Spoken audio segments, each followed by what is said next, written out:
Before Anonymous and the low-orbit ion cannon tool, in the earlier days of the internet, of hacktivism as a concept and DDoS as a protest tactic, one group took on the US military and managed to walk away relatively consequence-free. All of this despite having triggered what was thought at the time to be the first counterattack by the US military on civilian computers ever. Today we're going to look at what events led directly to the FloodNet protest, the history surrounding it, and what really happened next. This is the history of the Electronic Disturbance Theater.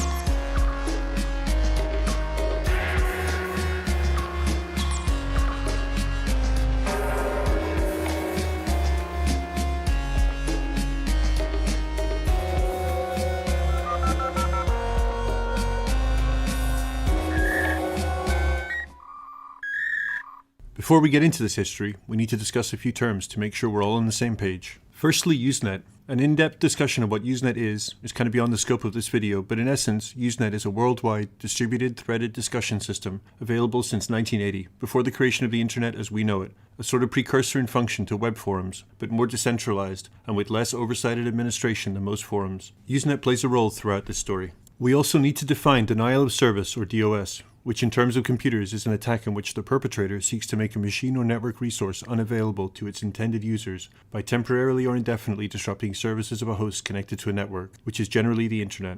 Or as Ricardo Dominguez, founding member of the Electronic Disturbance Theater, describes it. Can I have information? Website goes, yes. Okay, here you go.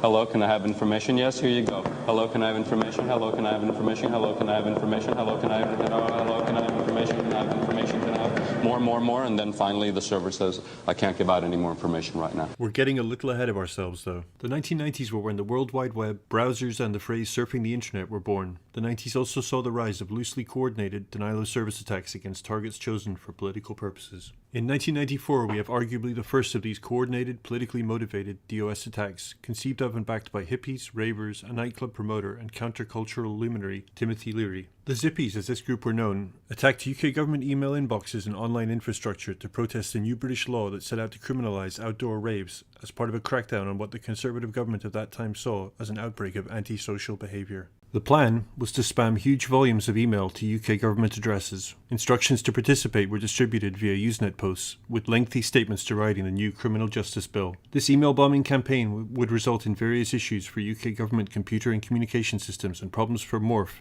the San Francisco Bay Area bulletin board service that was hosting an email account associated with the Zippies. They called their online civil disobedience campaign an intervasion or virtual invasion of Great Britain, and chose as the day for this intervasion to commence Guy Fawkes Night, with self-proclaimed cyber Commodore Timothy Leary promoting the protest actions at San Francisco rave nights. This is all, however, a topic for a future Hack History video. A year later, in late 1995, Italian art collective the Strano Network coordinated an online net strike against the French government in response to French nuclear testing on the French Polynesian island of Marora. As Strano Network's call to arms at the time stated, "We will go on with our demonstrations with any means, using all technologies, always respecting the law. These political fellows which do not take into account people's needs will understand very soon the real power of new information technologies." The net strike attack itself was organized by members and supporters of the Strano Network online, who went about providing a list of French government target websites via various net activist email lists and Usenet groups, encouraging participants worldwide to visit and hit refresh on the home pages of each target website repeatedly at a set date and time. This manual DDoS tactic was more recently replicated by Thailand's F5 cyber army hacktivists in 2015.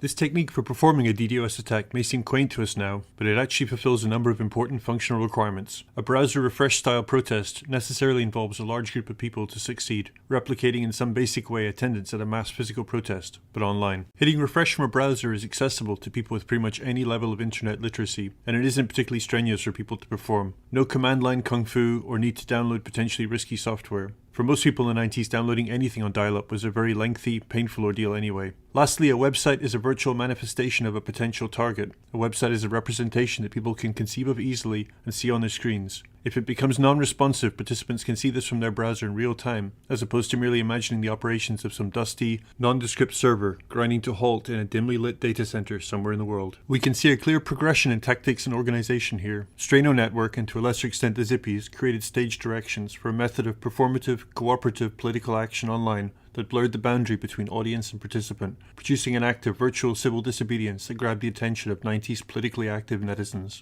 On the 1st of January 1994, a declaration of war against the Mexican government was issued by the Zapatista Army of National Liberation, who were fighting for indigenous rights. As the first declaration of the Lacandona jungle states, "We have been denied the most elemental preparations so they can use us as cannon fodder and pillage the wealth of our country. They don't care that we have nothing, absolutely nothing, not even a roof over our heads. No land, no work, no healthcare, no food, nor education." The Zapatistas, or EZLN, sought to highlight injustices and fight for solutions to the issues facing Mexico's sizable indigenous population, many of whom live in southern states rich in natural resources but find themselves suffering extreme poverty as well as social and political marginalization and victimization. As quickly as it could, given Mexican networking infrastructure of the time and the relatively undeveloped nature of the net itself, the EZLN adopted the internet as an outlet for political content and as a communications medium. EZLN leadership understood the inherent power of allies in a switched-on international activist community and the potential for cross-pollination of revolutionary ideals. Meanwhile, before the creation of the Electronic Disturbance Theater, Ricardo Dominguez was a part of an artist collective called the Critical Art Ensemble.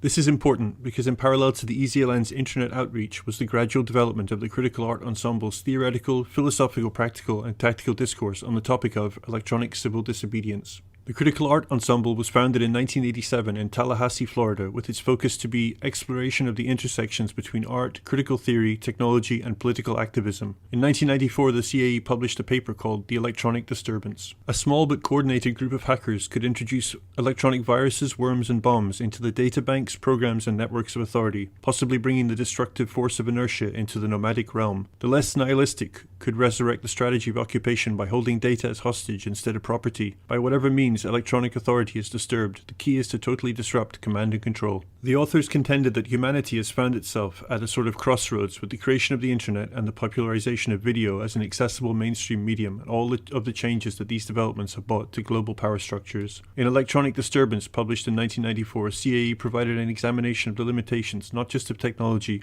but the revolutionary potential of the utilization of that technology itself. Throughout this paper is the observation that hackers of the day, and what the authors termed the technological elite, are insufficiently politically minded. In short, the CAE posited that a new form of revolutionary activity or resistance is needed, that old methods of resistance were severely in need of a modern tactical overhaul. They saw this need as increasingly vital given the ever-growing links between people's existence IRL and the constructs of data that represent us in online databases, and the opaque processes by which that data is accumulated, catalogued, and analyzed. We can also see a sort of theoretical scenario of politically motivated hacking as performance art that precedes, in a way, not just the eventual formation and actions of the Electronic Disturbance Theater itself, but also the Strano Network's net strike that would take place a year later. A hacker is placed on stage with a computer and a modem. Working under no fixed time limit, the hacker breaks into databases, calls up her files, and proceeds to erase or manipulate them in accordance with her own desires. The performance ends when the computer is shut down. In 1997, the paper Electronic Disturbance was followed by Electronic Civil Disobedience and Other Unpopular Ideas, which was in part a rebuttal to critiques that electronic disturbance was short on practical and tactical suggestions for civil disobedience on the net. Blocking the entrances to a building or some other resistant action in physical space can prevent reoccupation, the flow of personnel. This is of little consequence so long as information capital continues to flow. The authors muse on what the ideal group pursuing electronic civil disobedience actions might look like. Activist, theorist, artist, hacker, and even a lawyer would be a good combination of tactics. With this document, Critical Art Ensemble demonstrated a shift of focus from the theoretical to the practical. Only a year later, CAE member Ricardo Dominguez would be involved in the birth of a group very similar to the one described in Electronic Civil Disobedience and Other Unpopular Ideas. On December 22, 1997, 45 members of a pacifist political group affiliated with the EZLN, known as Las Abejas, or the Bees, were massacred at a Monday prayer meeting in the small village of Acteal in the Mexican state of Chiapas. The attack was claimed by a right-wing paramilitary group called Mascara Roja, or the Red Mask, although the Mexican authorities had been conspicuously absent during the hours-long attack. Nearby soldiers had not bothered to intervene, and this attack was seen by many as a government-endorsed warning to the EZLN and their supporters. The Acteal Massacre provided the impetus for the decision by the artists, technologists, students, and activists who were to make up the Electronic Disturbance Theater to formalize their group, with its stated aim of highlighting injustices through electronic civil disobedience, with New York as its physical nerve center. The original 4 members of the Electronic Disturbance Theater were Ricardo Dominguez, Carmen Karasic, Stefan Ray, and Brett Stahlbaum. As a necessary part of the political statement they wanted to make, they avoided anonymity in favor of personal transparency, no masks or pseudonyms. This immediately separated them from the various arcane hacker handles and outlandish group names that populated this period in the hacktivism scene. The lack of leet-speak pseudonyms wasn't the only thing that set them apart from their contemporaries, though. When I spoke to Carmen as part of my research into EDT, she recalled the surprise she encountered from people who expected a white teenage boy, the hacker stereotype that has long endured, but found themselves instead speaking to a black woman who had coded denial of service tools to enable online protests. Electronic Disturbance Theater members were unquestionably older, more academic, fiercely political and diverse than most of their peers. Carmen created not just captivating digital artwork for EDT campaigns, but along with Brett Stahlbaum, provided the technical expertise and coding chops necessary to conceive of FloodNet, and then gradually improve upon its initial design. I think if you're going to make some sort of political statement in cyberspace, it should be a collective statement. It should be a statement that is not just my opinion, but a statement that's multiple thousands of people's opinion. Ricardo Dominguez and Stefan Ray handled more of the organizational and messaging side of the group, engaging with the media through interviews and bombastic press releases. Where the Zippies and Strano networks communicated through Usenet, the EDT would speak more directly with legacy media. On January 18, 1998, a call to online action over the Acteal Massacre came from net activists in Italy who called themselves the Anonymous Digital Coalition. In a now familiar method of coordination, the word went out on Usenet and various activist and political email lists. This virtual protest on January 29, 1998 was along the lines of the Strano network's earlier net strike against the French government, sharing not just the name but also the technique of encouraging participants to engage in a manual browser refresh style attack. The members of Electronic Disturbance Theater considered how this existing protest methodology, inherited from Strano Network and the Anonymous Digital Coalition, could be expanded upon and hit on a way to make it even easier for people to participate. Carmen, along with Brett, designed and wrote the code needed to make their concept a reality, and thus FloodNet was born. The idea was a simple one. By navigating to the FloodNet webpage, users could simply choose a predetermined target from a drop-down list, and then with just another click start the automated refresh operation running against that website. What we wanted to do is create a process by which a large community could gather together and sit down, following the traditions of Thoreau, Gandhi, Martin Luther King, ACT UP, and just create a symbolic disturbance based on the weight of that community. Que vale. Que viva Chiapas, que viva Mexico, que viva Zapata. There are times when the human community in the flesh has to stand on the superhighway for a brief period of time, like any civil disobedience, and say, ya basta, enough is enough. Participants could specifically request non-existent web pages, such as justice or peace, which would then create a sort of symbolic record of these errors and requests in the targeted server's web access logs. EDT stated that these symbolic log file messages were in fact the aim of FloodNet, not slowing access or preventing connections to the targeted servers, which would be merely an unintended consequence of this protest. FloodNet needed hosting though. This protest could not simply consist of anonymous emails to mailing lists and Usenet posts, or had to be associated web infrastructure. If there's one thing I've learned by watching hacktivists over the years, it is that with more infrastructure comes more actual and potential problems. Stefan Ray agreed to host FloodNet on his New York University student website. So the stage beckoned. EDT needed a public platform to put on a performance that could capture not just the audience's attention, but their participation and support as well. The 1998 Ars Electronica festival in Austria had as its theme that year InfoWar. It must have seemed like serendipity at the time. In advance of the festival that was to take place in early September, the EDT crafted a press release to go out to reporters on August 25th. 3 targets were chosen for the September 9th Swarm or Stop the War in Mexico FloodNet action to take place for 24 hours. In Mexico, FloodNet will target Zedillo's website, an obvious choice and one we have made before. In the United States, FloodNet will target the Pentagon, also an obvious choice given the level of US military and intelligence involvement in Mexico. And in Germany, FloodNet will target the Frankfurt Stock Exchange, as Germany is a major player in the global neoliberal economy. Ricardo and Stefan were to take active part in FloodNet live from the Ars Electronica festival itself. On the day of the Swarm protest, Stefan received an email from New York University, which eventually led to EDT moving their site to a dedicated domain.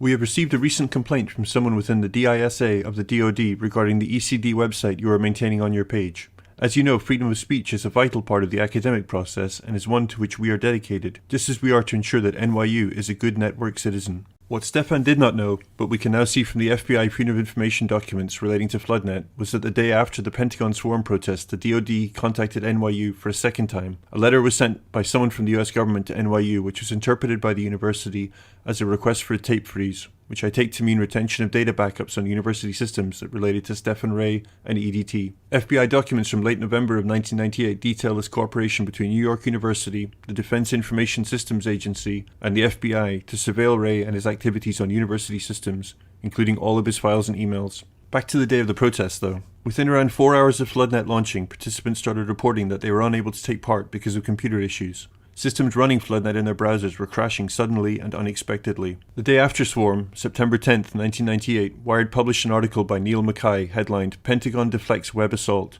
This article contains a quote from Defense Department spokesperson Susan Henson, which constitutes the closest thing to an admission of a counterattack that the Pentagon would make. Our support personnel were aware of this planned electronic civil disobedience attack and were able to take appropriate countermeasures. A FOIA document from the now defunct U.S. National Infrastructure Protection Center, or NIPC, dated 15th of October 1998, gives us one version of the Pentagon counterattack along with concerns as to the legality of it. A defense news article by George I. Seffers features heavily in the discussion at the NIPC. The article indicates the participants used a computer mini application, or applet, to set up the participants' computers to dial and redial a Pentagon website, Defense Link. The sheer volume of requests was intended to shut down the server supporting Defense Link. The EDT posted their intentions on the internet, which allowed the Department of Defense to receive warning and counter the protest. According to Redacted, the Pentagon placed on its website an applet that activated whenever FloodNet was detected, which shut down the participants' internet browsers. Concerns were raised internally about the legality of the Pentagon electronic counterattack itself. On 10/7/98, the Department of Justice was contacted regarding the actions of DoD, and their opinion was that the DoD may have committed a misdemeanor violation by their actions,